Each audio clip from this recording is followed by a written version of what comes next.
Oh, yeah, perfectionism is going to be a good one to talk about.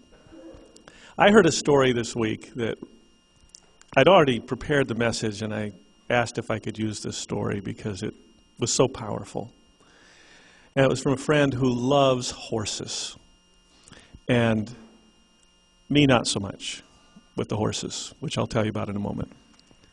When she grew up on a farm, and when she was about 5 years old, she would go out after supper. If you remember back when a lot of us were growing up, you could do that. You know, you'd go out in the evening in that beautiful time in the twilight when the heat would cool down, and you know, eventually you'd hear your parents calling for you. You used to get that lilting call, and if you get that, you know, you didn't get Matt, but I'd hear it from the neighborhood, Matt, you know, and you'd have to go home. But you didn't have to go home with the first one.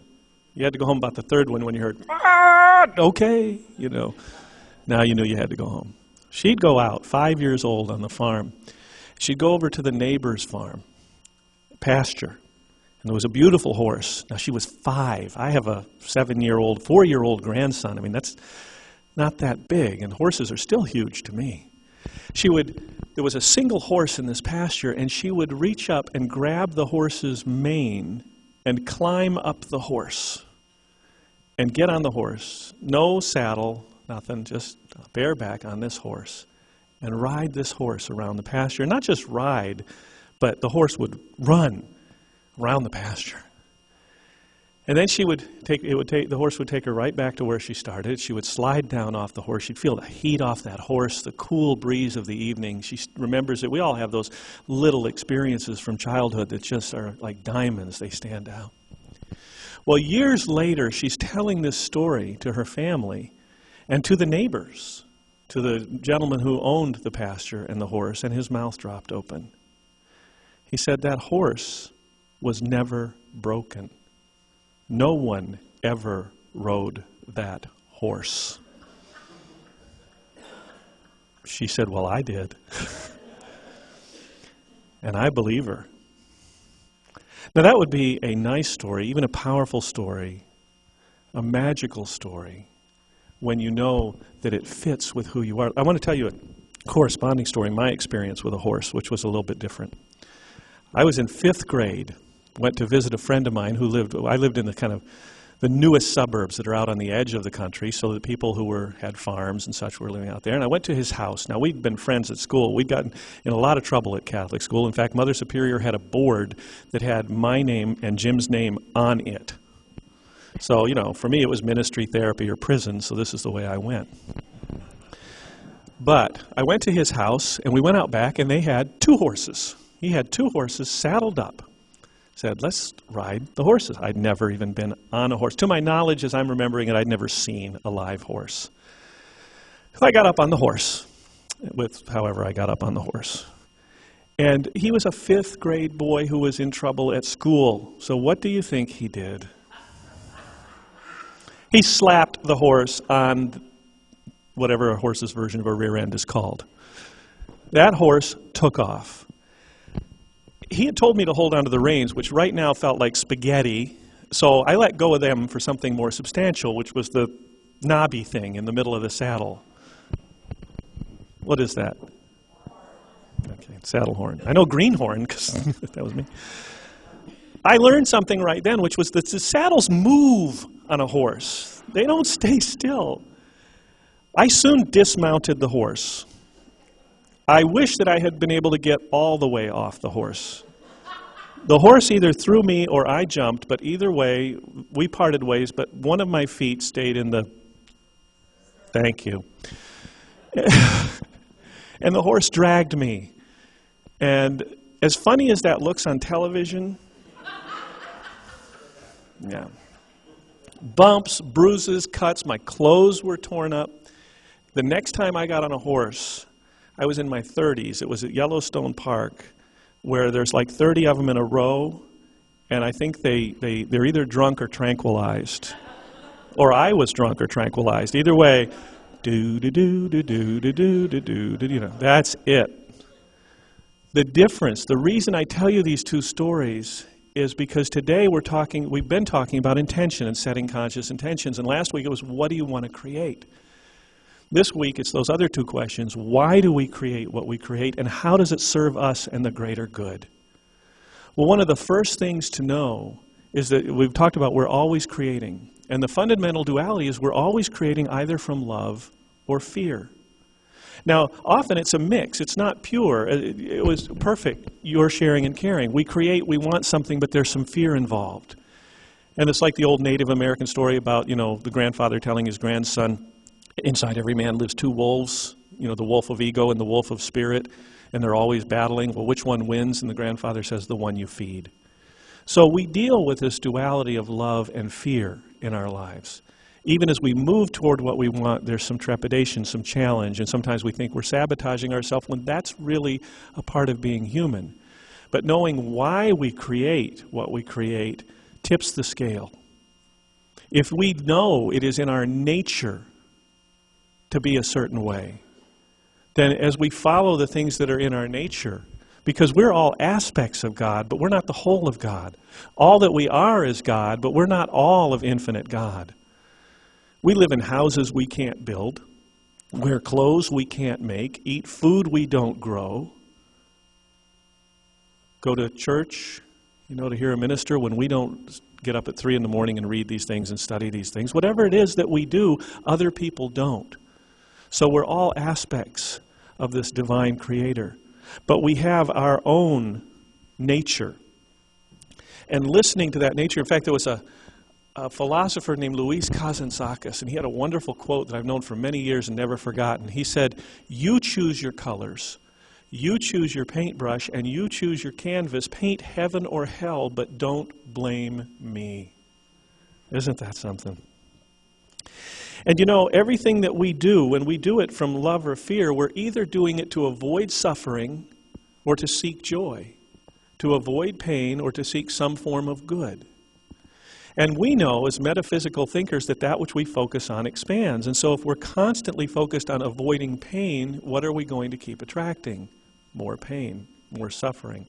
If we shift our focus primarily to knowing that we're stepping into joy, that we're stepping into love, then that is what is going to expand in our life.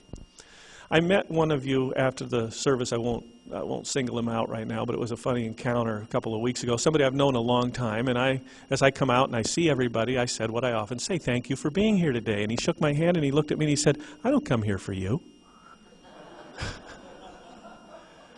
I said, well, thanks. I appreciate that. He said, I come here for me, and he's smiling. And he says, I come here so I make good choices. My kids say to me, Dad, why are you going to church all of a sudden? Why are you going to church so often? And he said, so I make good choices. I said, that's why I come here too. I love what I do. It's in my nature. Because we're also talking about the vision and intent, why this church is being created, and how it will serve us and serve the greater good. But I heard a funny joke a few weeks ago. It might not be funny to you, but it was funny to me. It says, what do you call a leader with no followers?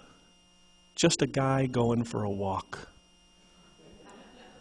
And so if you weren't here to make good choices, I'd be just a guy going for a walk.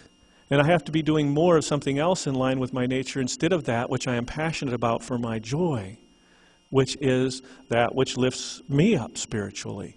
That which connects me to the greater good and expressing the person that I am. So, in a way, he was right. I don't come here for him either. I come here for me. What does it say in the Bible somewhere? Consider the lilies of the field, neither do they toil, nor do they spin, yet there is none clothed so beautifully as these. In other words, give no thought for the morrow. You are who you are. And when you start living from that intention to say, this is who I am, I accept that I am a divine aspect of God and that all of me is God, then that which I create, whether as a hairstylist, an engineer, a minister, a writer, a business person, that which I create and the lives I touch are God flowing through me. Like Course in Miracles says, every encounter is a holy encounter. One of the books I love is called The Richest Man in Babylon. And if you've ever read that, he talks about coming upon a cathedral being built. And he approaches one man and says, what are you doing? And the guy says, what do you think I'm doing? I'm a bricklayer. I'm laying bricks. And he goes to another man and says, what are you doing? And he says, I'm building a building. I'm a builder. I'm building this wall. And he goes to a third man and says, what are you doing? And he says, I'm erecting a temple to honor Almighty God and give people sanctuary and spirit. They're all doing the same thing. But one of them knows what he intends to create, why he's creating it, and how it serves his good and the greater good.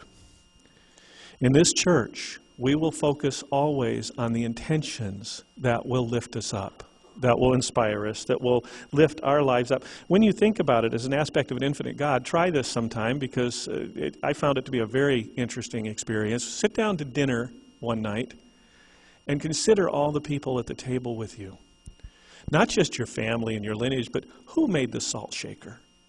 Who mined the salt? And where did the beef come from? And the plate, and the tablecloth, and the table, and everything else, the ketchup, and the mustard, and the labeling. And by the time you realize, my gosh, there are hundreds of people involved in my burger and fries. Which tends to make you want to, It's a wonderful thing to not get just theoretically that we're all connected, but to get that we are all connected. There is a first concert I ever went to was James Taylor. I love James Taylor. And he has a song that's called That's Why I'm Here. Not one of his biggest hits, but I want to share with you some of the lyrics from it. And although I won't do James Taylor justice, I'm not going to read them to you. I'm going to try and sing them to you because of the way he sings this. It's the middle verse of this song. He says, fortune and fame, such a curious game. Perfect strangers can call you by name and pay good money to hear fire and rain again and again and again. Summer like summer coming back every year. Got your baby, got your blanket, got your bucket of beer. I break into a grin from ear to ear, 'cause suddenly it's perfectly clear. That's why I'm here. He gets it. He gets it's not about being a star or a celebrity or even a songwriter. He gets in that verse his place in the universe, that he says, this is just what I do. And if I'm singing Fire and Rain for the 10,000th time, it's not that it's nothing. It's important to that person who's out there with his baby, his blanket, and his bucket of beer, who's saying, yes, I'm having a moment of spirituality. And any of you who've gone to concerts, and I love to hear musicians, you know when they're up there and they're connected with you, and when they're up there and it wouldn't matter if anybody was in front of them or not. You know the difference. That's the energy. And that leads me to the idea of that I had never considered before. I've been on the horse before of being a minister, and some of you know that. And whether I was thrown from that horse or jumped off that horse, either way, I got dragged for a while. A few bumps and bruises. But now I know what a calling is. If you've read Richard Bach's book, Illusions, in the very beginning he talks about the creatures living at the bottom of a great crystal river who spend their lives in the current, clinging to the rocks. Because if they let go, they'll be swept into the other rocks and hurt.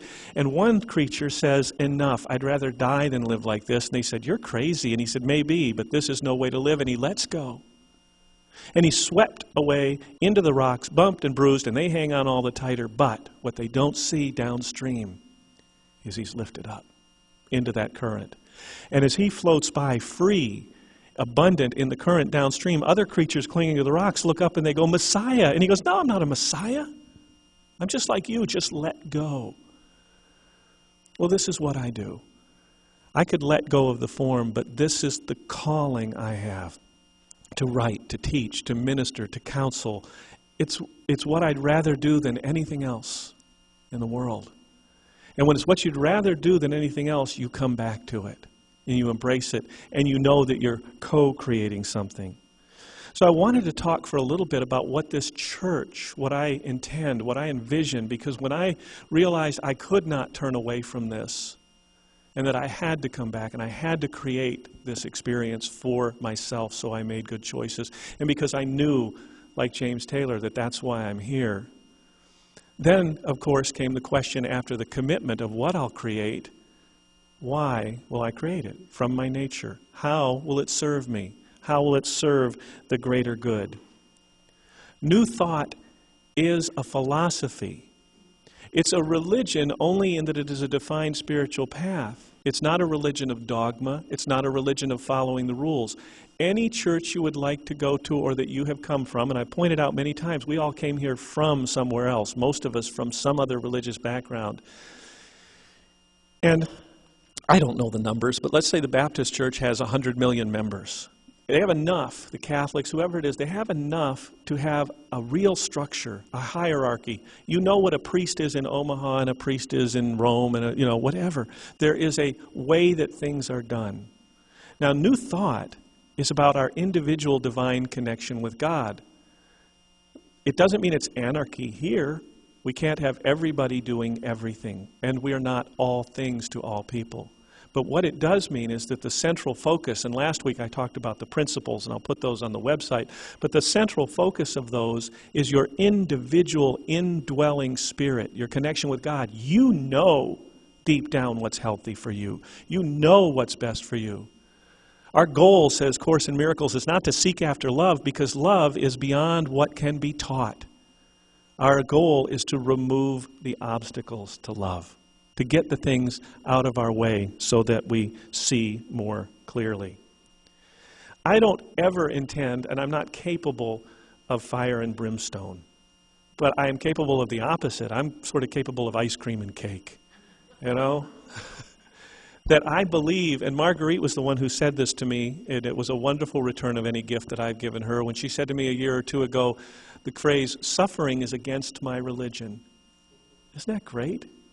Suffering is against my religion, because I do more from joy and from love. One of the things that it says that was very inspiring was about vision. In the Bible it says, "Without vision the people perish."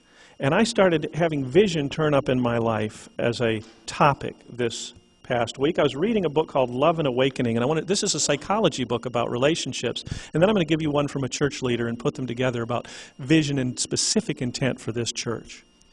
This from the psychologist: "All significant achievements come about through vision and intention.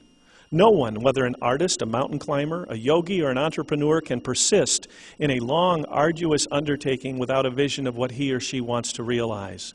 Having a vision, along with a clear intention to manifest that vision, helps us persevere in the face of obstacles that inevitably arise." I agreed with that except for two words: arduous and obstacles. Is there anyone here who loves to garden? Yeah. Look, some hands go up. People love to garden. I hate to garden. When I was growing up, I was raised by two people who, in some ways, kids, do what their parents need them to do or tell them to do. And I wound up, of course, as the only boy and oldest boy, being the resident yard worker. And so that's not necessarily my nature. It's arduous. For someone else, it's zen. It's peace. It's the earth. The same with horses. It's however we find it. If it's arduous, I'm not going to do it.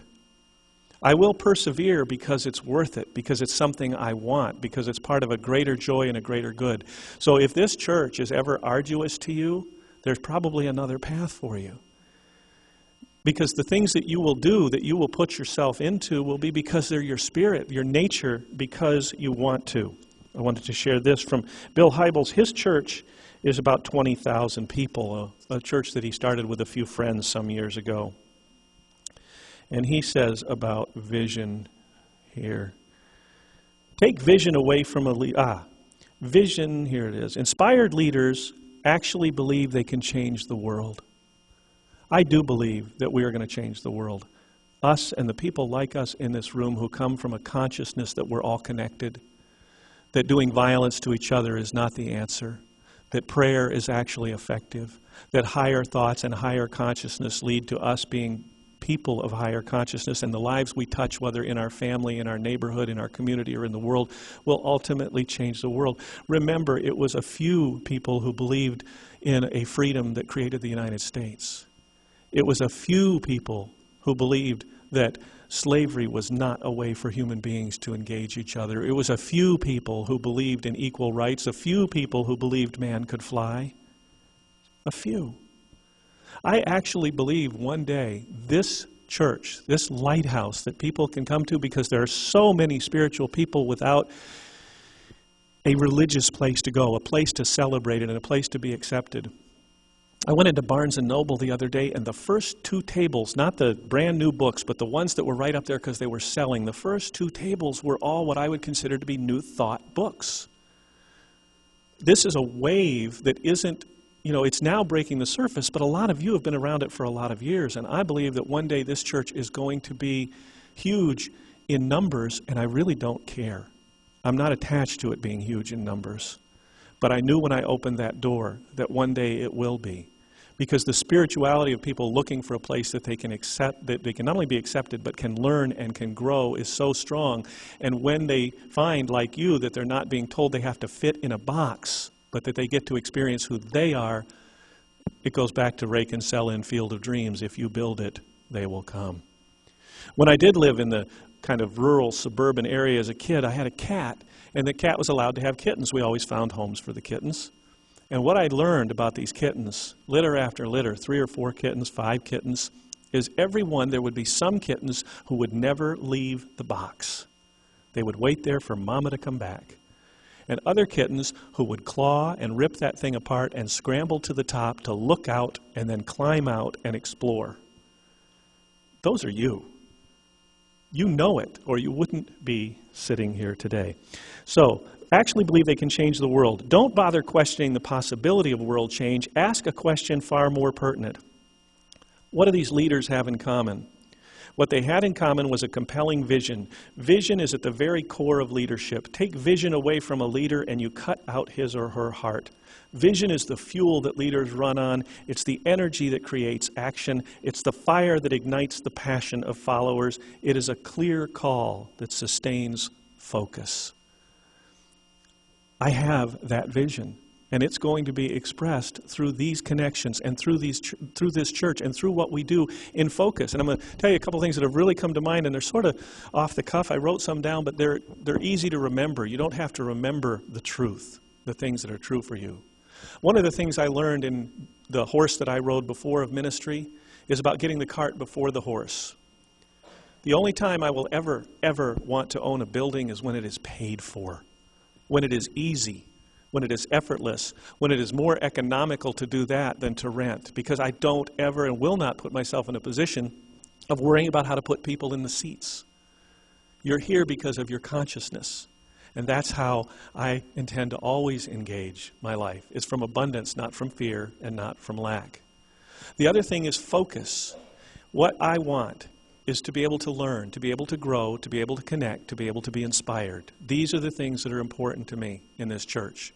To grow, to connect, to learn, to be inspired. And that'll be the focus. Which means, in terms of New Thought, being a small group, because it will always be, in a sense, a small group. It's not going to be the Catholic Church, not while we're going through this in the next few years. It's not about an institution. It's about your individual thinking and consciousness. So I believe in a church that's going to create small groups. It's going to create groups like a lot of you are familiar with. For example, you've been through something like a conscious living circle. I believe in these 8-week kind of groups where people can start to ask questions that they just get to answer and find out the other points of view that may shift their thinking, may shift their lives a little bit. But I also believe, my PhD is in marriage and family therapy. I know groups. I've done a lot of groups and been part of them and run lots of them of various types over the years. There's a deeper level. I want to see 3-month groups that are dealing with, we're all reading Conversations with God, and we're talking about how that impacts our lives, and we discuss that for a period of time, and we together take that journey.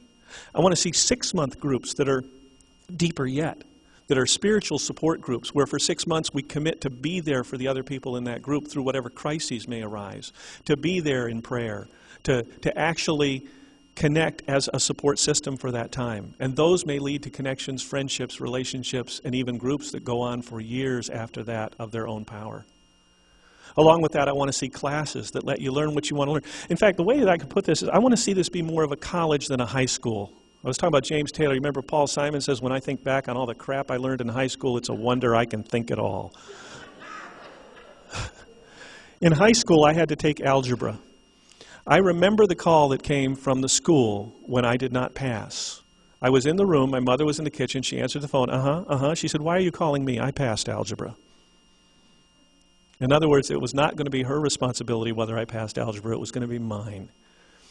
And you know, many people have found great uses for algebra, and I'm sure I appreciate the many uses of algebra, but I don't use it in my life. Failed algebra, passed it later. Failed geometry, passed it later. That was high school math for me. We have our nature and our tendencies.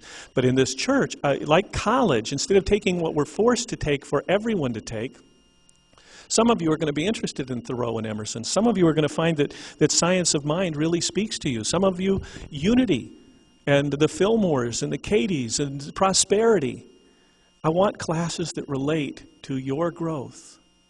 And I do want a midweek service. See, Sundays to me are sacred. That's about this. It's about creating this space, having this time where we join together, support each other, and get something that will either educate, inspire, uplift, learn, or be fun. And I don't underestimate this. I really don't underestimate this. I want this to be fun. When I invited people to be on the board, and we had our first meeting, I said, if this isn't fun, don't do it. I have slept through way too many meetings that I didn't want to be at. I want to have a good time. And within that, so much gets done when the Spirit is open, when you look forward to being at something, when these people are your friends and you look forward to connecting. So fun isn't a light little word to me. It's a word that says, yeah, I want to be there. I have so many of you come up to me and almost sort of hiding their eyes go, I can't believe this, that words came out of my mouth to my friend, you have to go to church with me. I think you'll really like it. That's not me. I don't invite people to church. I'm not a church person. They say, but I like this. It speaks to me. That's the energy that I want you to be able to have here. Classes, groups, connecting with each other. A lighthouse is not a place where people live. A lighthouse is something people use. It's something that all people use in the same way to protect themselves from harm and to give them the information they need to get to where they want to go. So this church, I don't see as creating a food bank. I don't see as creating a clothing drive. What I see is that the inspiration all of us as individuals get according to our nature, we will take out into our world. And you may create a food bank in your neighborhood. You may create a clothing drive at work. You may be the one who works on a Habitat for Humanity house.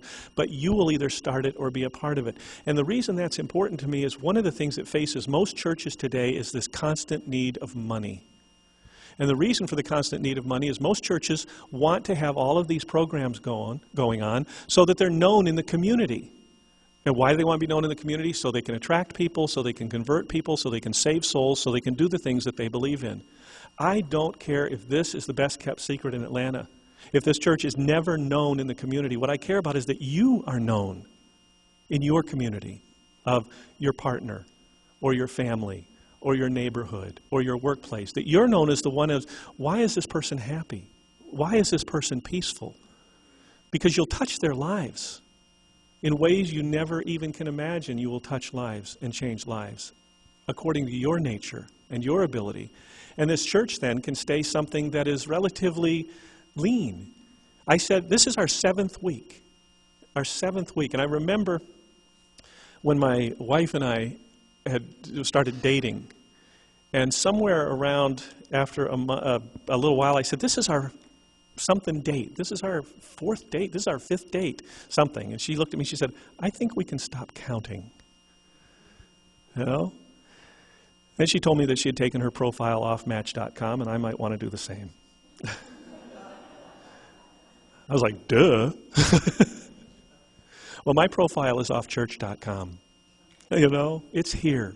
This is my commitment. This is my path, whether there are 60 of you and me, or 10,000 of you and me, or I'm just a guy going for a walk. This is the path that I'm going to follow. This is the Lighthouse New Thought Church. In a month or so, we're going to have our first membership Sunday.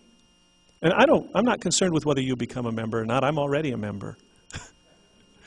But it may serve you to know, yes, this is my spiritual home. What that membership will obligate you to is nothing.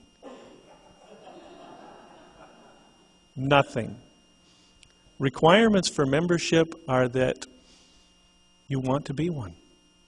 That you know that you're on a path of learning and growth, and that you see it and you want to do that, which according to my friend, and I agree with totally, helps you make good choices. You know, I rode a horse. I got thrown off that horse. It taught me a lot. Now I love riding this horse. The horse and I are one. This is a Lighthouse New Thought Church, and I'm a minister. And I'm not looking back. I'm looking forward. That's the only way I know to walk. So welcome to the beginning. I hope you'll join me. Amen.